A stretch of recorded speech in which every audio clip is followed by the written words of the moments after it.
Ange Salvador portait mal son nom. Il était taciturne et querelleur. Dans sa jeunesse, il avait tôt fait de démontrer à son entourage qu'il n'avait peur de personne. Un boxeur corse célèbre à cette époque avait été cordialement invité par le maire du village pour le bal populaire du 15 août, et Ange, par mégarde, l'avait bousculé sur la piste de danse, trop occupé à faire le pitre devant une assemblée d'adolescentes hilares. Vexé, l'athlète l'avait pris de haut, et avait voulu le ridiculiser devant les demoiselles, avec des tu sais qui je suis, et autres phrases toutes faites du même genre. Mais Ange se moquait royalement de ce qu'il était. Et en réponse à ses provocations, il lui décrocha un puissant uppercut juste sous le menton qui l'envoya au tapis. Puis, le plus tranquillement du monde, se pencha en avant en parlant assez fort pour être entendu par toute l'assistance. Et moi, tu sais qui je suis? Je suis Ange Salvador. Puis il alla au bar commander sa boisson favorite, une orette à citron, sans se préoccuper de la suite des événements. Les jeunes filles chuchotaient entre elles, et les plus vieux venaient discrètement lui tapoter l'épaule, montrant ainsi qu'ils approuvaient son geste honorable. Néanmoins, tout le monde avait peur qu'à son réveil, l'athlète humilié par un inconnu tout juste sorti de la puberté ne laisse pas impuni un tel affront public. Ange, malgré son jeune âge, était déjà un grand gaillard bien bâti, mais en face, il avait affaire à une montagne de muscles surentraînés et impitoyables, et l'effet de surprise une fois passé, on craignait qu'il ne fasse pas le poids. Alors, pour éviter un éventuel massacre, une délégation soigneusement choisie pour sa robustesse fut nommée par le maire pour accompagner l'indésirable invité, encore légèrement assommé, jusqu'à sa petite dauphine. Il jurait, il menaçait, il hurlait, crachait toute sa fureur, frustré par son désir de vengeance inassouvi. Mais personne n'entendit plus jamais parler de lui, et depuis ce soir-là, Ange avait commencé à se forger une réputation au village. Puis arriva le service militaire. La guerre en Algérie faisait rage. Les jeunes recrues participaient activement au combat, et les officiers qui avaient remarqué le caractère intrépide d'Ange l'envoyèrent en première ligne dès son arrivée dans les rangs. Pour autant, ça ne le dérangeait pas. Il aimait le contact et le bruit des balles sifflant à ses oreilles. Rien ne l'effrayait. Un jour, pourtant, son bataillon tomba dans une embuscade tendue par des félagas. C'était dans un village près d'Oran, où les généraux, inquiets des récentes révoltes populaires, avaient décidé d'envoyer la jeunesse se faire étriper au nom de la mère patrie indivisible. Mais les maquisards rebelles, habitués au combat rapproché, n'avaient laissé aucune chance aux troufions inexpérimentés, et ils furent tous tués et jetés dans une fosse commune pour l'exemple. Ange, blessé et inconscient, resta en compagnie de ses tristes camarades pourrissants, le temps qu'une équipe de renfort vienne le sortir à demi-mort de son charnier puant. Il reçut une médaille pour acte de bravoure et service rendu à la patrie, pour rester végétatif dans ce trou pendant plusieurs jours. Cependant, Ange pensait qu'il ne la méritait pas, et à la fin de son engagement sous les drapeaux, loin d'être écœuré par les combats, il signa dans les commandos parachutistes afin de prouver sa véritable valeur. Il avait hésité avec un autre corps de l'armée française, connu pour sa légendaire ténacité sur le terrain, la Légion étrangère. Mais cette dernière avait choisi à sa place en refusant son dossier pour d'obscures raisons. Sa carrière exemplaire fut largement récompensée par de multiples décorations patriotiques, pour avoir éparpillé un peu partout dans le monde des lambeaux de sa carcasse, et principalement en Afrique. En Côte d'Ivoire, il reçut un éclat de mortier dans le genou, qui le fit souffrir toute sa vie, et au Tchad, il fut amputé d'un doigt, percuté par une balle de Kalachnikov. Et pourtant, sa mission la plus longue et la plus éprouvante fut la seule où il ne reçut aucune blessure physique.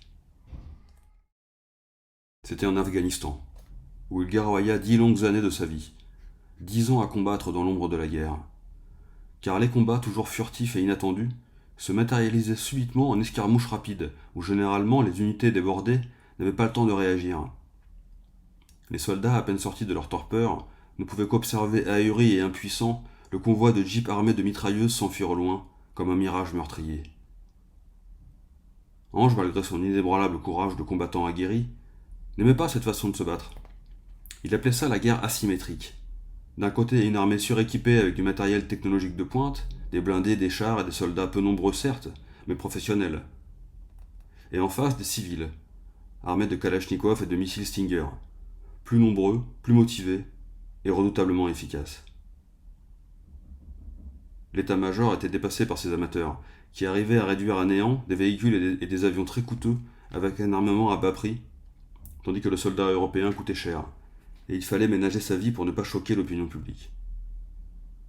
Alors afin d'économiser en matériel et en humains, les bombardements intensifs avaient pris une large place, au détriment des civils qui n'avaient rien demandé à personne. Mais de cela, tout le monde s'en foutait.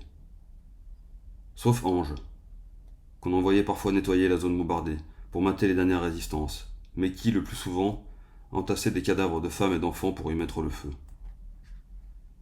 Cette forme de guerre mesquine le dégoûtait. Un vrai militaire préférait voir ses adversaires en face, tenir des positions, résister, batailler, et même crever la gueule ouverte. Chacun avait sa chance au moins. Mais avec les bombes, à part se terrer comme un lapin et attendre la mort, il n'y avait rien à faire. Avec 20 000 soldats de plus sur le terrain, il aurait gagné cette guerre. Mais on ne lui en donnait pas les moyens. Alors elle devait continuer à subir le joug des attaques surprises, des couards tuant le plus possible de ses hommes avant de s'enfuir lâchement à la moindre résistance. Ces multiples et incessantes attaques éclairs, au milieu d'un désert d'attente, lui laissèrent une trace indélébile d'amertume et de rancune. Il ne supportait plus ces interminables vides, sporadiquement secoués de tueries insaisissables, et il ne comprenait plus l'importance de sa présence dans cette région politiquement complexe. En Afrique, c'était plus simple. On lui demandait de mater des rebelles ou de les aider, selon les ordres en haut lieu. Les combats étaient francs et sanglants, et ça lui plaisait ainsi. C'était un soldat, et il aimait agir en tant que tel. Les magouilles politico-commerciales, il laissait ça volontiers aux autres. Mais il s'était tout de même renseigné sur ce pays et sur ses multiples ethnies, en allant feuilleter quotidiennement des livres d'histoire sur l'Afghanistan à la bibliothèque du camp. Il s'était vite attaché à ce peuple et à cette terre, où les hautes vallées arides et les maisons en pierre sèche lui rappelaient la Corse avec nostalgie. À l'énorme différence qu'ici il y avait la guerre, et son lot d'atrocités. Et ces Afghans, qui combattaient depuis tant d'années. D'abord contre les Russes, où un homme s'était dressé avec une poignée de paysans de la vallée du Panchir et avait réussi devant les yeux du monde ébahi à chasser les puissantes troupes soviétiques.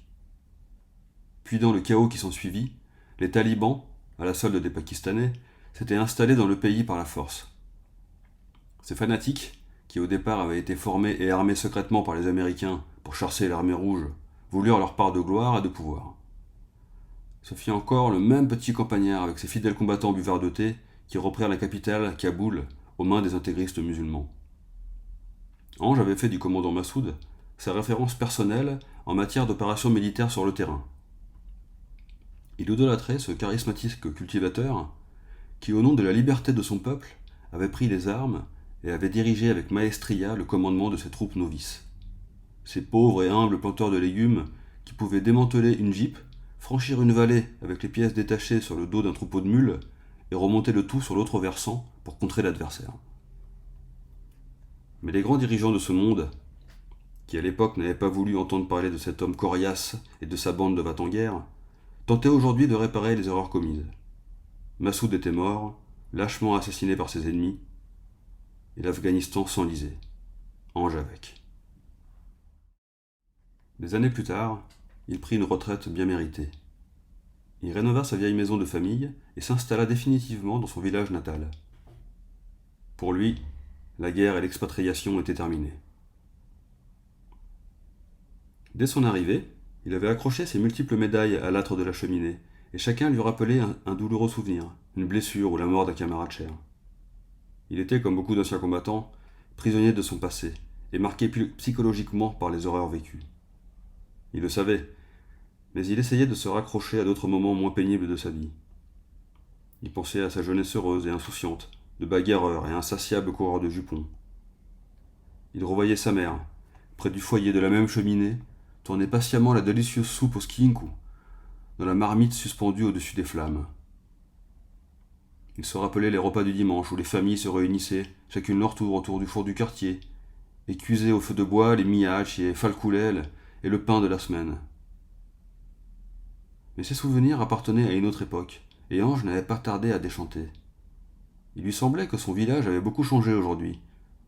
Certes, il avait vieilli, mais il ne reconnaissait plus l'ambiance fraternelle d'antan. Pas mal d'étrangers s'étaient installés, venus du continent et d'ailleurs, et il avait ramené dans leurs valises leurs habitudes et leurs craintes. Les bistrots de sa jeunesse avaient tous disparu, et les tauliers avec. Un vide implacable avait envahi les ruelles désertes, à l'époque animée de gosses et de joueurs de pétanque aussi criards les uns que les autres. La télévision semblait malheureusement avoir éclipsé les jeux plus archaïques, mais Ange, malgré sa solitude, n'en voulait pas. Il l'accusait même de tous les maux, et la traitait de mensongère. Il ne supportait pas ces présomptueux journalistes qui faisaient la pluie et le beau temps dans l'information de l'actualité. Lorsqu'il entendait leurs comptes rendus édulcorés ou carrément remaniés à leur guise, la colère le prenait et personne n'osait jamais intervenir pour le calmer dans tout le campement militaire. Pour qui se prennent-ils, ces présentateurs fardés et impotents, à raconter de telles sottises? Est-ce qu'ils sont venus marcher dans la merde pour vérifier l'exactitude de leur torchon? Du papier juste bon à se torcher le cul. Il n'appréciait guère plus les reporters indépendants, mais il ne les mettait pas dans le même panier. Ceux-là au moins étaient sur le terrain, et pour Ange, ça donnait un peu plus de véracité à leurs commentaires. Quand l'été arrivait, il aimait se promener dans les gorges de la rivière à proximité de son village, dans la somptueuse Audi grise métallisée qui s'était offerte pour la retraite. Il roulait toujours tout doucement, afin de contempler la splendeur de ces paysages qui avaient bercé les baignades de son enfance. L'endroit n'avait pas changé, la rivière coulait toujours, claire et limpide, même s'il avait remarqué que le niveau de l'eau avait considérablement baissé. Un jour, à l'occasion d'une de ces lentes promenades, un automobiliste pressé l'avait klaxonné. Ange, dérangé dans ses contemplations, avait gardé son allure, en jetant simplement un regard noir dans le rétroviseur, en signal d'avertissement. Mais l'inconscient touriste, affolé par la peur de rater son bateau, continua son manège en intensifiant les irritables signaux avertisseurs et en zigzagant nerveusement derrière son pare-choc. C'en était trop pour Ange, qui, excédé, pila net sa voiture en travers de la chaussée. Il ouvrit la boîte à gants et prit son Colt 45 automatique avant de sortir. Il le rangeait toujours là, à disposition, au cas où le besoin s'en faisait sentir. Sans un mot, il s'approcha du véhicule. Il tira la culasse du pistolet en arrière pour engager une balle dans le canon et vida les 7 projectiles du chargeur dans le capot du perturbateur. Un liquide noir et épais coula du moteur par plusieurs orifices. Puis il remonta dans son Audi et reprit sa vitesse de croisière, comme à son habitude, laissant derrière lui la famille en panne apeurée. Le lendemain, Ange fut convoqué à la gendarmerie du village. On lui exposa les faits, la plainte et les chefs d'accusation contre lui. Il ne chercha pas à nier. Mais comme pour ajouter le geste à la parole, il sortit son arme de sa ceinture et la posa sur le bureau de l'enquêteur stupéfait. La surprise passée, il lui passa les menottes et l'enferma dans la cellule de dégrisement. Ange ne bronchait pas. Il se laissait faire. Qui était cet homme qui osait apporter un calibre 9 mm chargé dans un établissement policier? Le gendarme déconcerté décida d'appeler le commandant de brigade pour savoir quoi faire avec cet individu. Le supérieur arriva peu de temps après et prit les choses en main immédiatement en demandant les clés au jeune brigadier, puis ouvrit la cellule. Il fit de place d'excuse au prisonnier en lui expliquant qu'il était dans l'obligation de confisquer son arme. Ange griffonna sa signature en bas d'un document et l'affaire fut classée. Il était libre. Ces faits d'armes étaient tellement importants qu'il était protégé en haut lieu et on tolérait certains écarts de comportement. Il avait rendu service à la patrie et la patrie lui rendait la monnaie. Ange était intouchable, tant qu'il ne dépassait pas trop les bornes. Mais peu de temps après, il fit encore parler de lui. Son frère et 2 vieux amis qui passaient le voir régulièrement en fin d'après-midi pour jouer à la belote n'étaient pas à l'heure ce jour-là. Ange attendait toujours patiemment ce moment de détente en regardant ses trophées de guerre, illuminés par les flammes incandescentes de sa cheminée. Mais quand ils arrivèrent enfin et que la raison du retard fut révélée, la soirée vira au drame. Paul, son frère, avait été attaqué par un chien du quartier et la morsure était encore à vif. Sans un mot, et sans écouter le moins du monde les recommandations avisées de ses camarades de jeu, il sortit dans la rue avec son fusil dans une main et une boîte de cartouches de chevrotine dans l'autre. Des coups de feu retentirent dans le village, durant une bonne heure. Mais personne n'osa alerter les autorités. Ça ne se faisait pas. Même si tout le monde se doutait bien de qui il pouvait tirer. Après cette histoire, Les habitants du village commencèrent à l'éviter. Ils craignaient à présent ce vétéran au passé trouble qui n'avait plus toute sa tête. Même Charles, son ami d'enfance, qui participait aux parties de cartes quotidiennes, ne passait plus le voir. Son chien avait été mortellement blessé lors de l'expédition punitive, et il en avait beaucoup souffert. Il en voulait à Ange, et ne lui adressait plus la parole. Les parties de belote nocturne s'arrêtèrent, et il ne reçut plus que la visite de son frère, qui passait le voir de temps à autre. Ça devait bien faire 3 semaines ce jour-là que Paul n'était pas venu le voir. Il avait espacé ses entrevues fraternelles, car Ange avait constamment des excès de colère incontrôlés, et il s'en prenait toujours à lui, son seul interlocuteur. À la longue, ce dernier s'était lassé de ses sempiternelles plaintes, mais aujourd'hui il faisait un effort. C'était l'anniversaire de son aîné, et il se sentait obligé de passer prendre de ses nouvelles. Il entra dans la maison comme chez lui, en signalant sa présence d'une voix forte, mais personne ne répondit. En arrivant au salon, une forte odeur inonda ses narines, et il remarqua une chose étrange. Le feu n'était pas allumé, et un tas de cendres froides gisait à sa place. Ça surprenait Paul, qui connaissait la sensibilité de son frère à propos de la propreté des lieux et sa frilosité congénitale, due à ses séjours tropicaux prolongés. Puis, il vit le fauteuil face à la cheminée, le fusil posé au sol, et Ange, avec un trou béant à la place du cœur, confortablement assis pour l'éternité.